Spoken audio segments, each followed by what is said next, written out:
ସାଙ୍ଗମାନେ ଆଜି ମୁଁ ସକାଳୁ ସକାଳୁ ମର୍ଣ୍ଣିଂ ୱାକ୍ କରି ଆସିଥିଲି। ଆସିଲା ବେଳେ ଏଇ ଜଙ୍ଗଲ ରାସ୍ତାରେ ଏତେ କୁହୁଡ଼ି ଦେଖନ୍ତୁ, ପ୍ରବଳ କୁହୁଡ଼ି, ଅତି ମାତ୍ରାରେ ପାଖାପାଖି ଆଜି ଯେତିକି କୁହୁଡ଼ି ହେଇଛି ଏଇ ବର୍ଷର ଏଇଟା ହେଉଛି ପ୍ରଥମ କୁହୁଡ଼ି। ମାନେ ଏଇଟା 2023ର ଶେଷ ବର୍ଷର ପ୍ରଥମ କୁହୁଡ଼ି। ଏତେ କୁହୁଡ଼ି ମୁଁ କେବେ ଦେଖିନଥିଲି। ଚାଲନ୍ତୁ ଦେଖିବା କେତେ କୁହୁଡ଼ି ଟୋଟାଲି ପୁରା ମାଡ଼ିକି ଅଛି।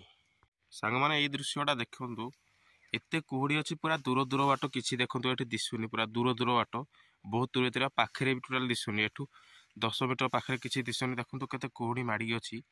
ଏଟା ହେଉଛି ଗୋଟେ ବନ୍ଧଟେ, ଠିକ୍ ଅଛି। ଏଇଟା ଗୋଟେ ବନ୍ଧଟେ ଅଛି। ଦେଖନ୍ତୁ ଏଇ ଜଙ୍ଗଲଟାକୁ ଦେଖନ୍ତୁ, ଜଙ୍ଗଲର ଦୃଶ୍ୟ ଟିକେ ଦେଖନ୍ତୁ, ଏତେ କୁହୁଡ଼ି। ଇଏ ଫାଷ୍ଟ ଟାଇମ୍ ଏତେ କୁହୁଡ଼ି ହେଇଛି। ଆପଣମାନଙ୍କ ଗାଁରେ କୁହୁଡ଼ି ହେଇଛି କି ନାହିଁ ମୋତେ ଟିକେ କମେଣ୍ଟ କରିବେ, ନିଶ୍ଚିନ୍ତ ଜଣାଇବେ, ଠିକ୍ ଅଛି। ଚାଲନ୍ତୁ ଏବେ ରାସ୍ତା ଆଡ଼େ ଦେଖିବା କୁହୁଡ଼ି ଅଛି କି ନାହିଁ।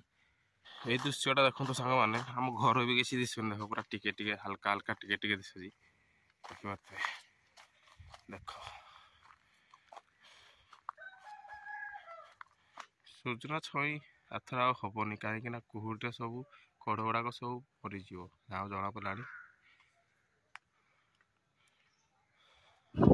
ଏଇ ସାଙ୍ଗମାନେ ଦେଖ ରାସ୍ତାର ଦୃଶ୍ୟ, କେତେ କୁହୁଡ଼ି, କେତେ ଶିଶିର ପଡ଼ିଛି, ପ୍ରବଳ କୁହୁଡ଼ି ପଡ଼ିଛି ଦୂର ଦୂରାନ୍ତର। ଯିଏକି ଟାଇମ୍ 9ଟା ହେଲାଣି, ହେଲେ ବି କୁହୁଡ଼ି ଛାଡ଼ିନି। କେତେବେଳେ ଛାଡ଼ିବ ଦେଖାଯାଉ ଆଉ।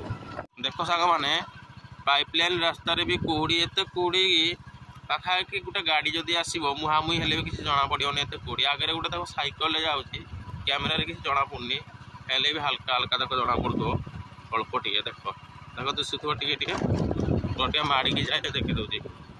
ଏଇ ଦେଖ, ହେଲେ ବି ଜଣାପଡ଼ୁନି। ଦେଖ କୁହୁଡ଼ି ଟୋଟାଲ ଆସମୁଣ୍ଡା ପୁରା ଦେଇଛି।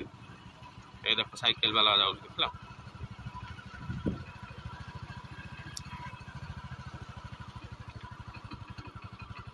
ସାଙ୍ଗମାନେ ଯଦି କୁହୁଡ଼ି ଭିଡ଼ିଓ ଆପଣଙ୍କୁ ଭଲ ଲାଗିଥିବ ନିଶ୍ଚିନ୍ତ ଗୋଟେ ଲାଇକ୍ କରିଦେବେ, ଆଉ ଚ୍ୟାନେଲକୁ ସବସ୍କ୍ରାଇବ୍ କରିଦେବେ।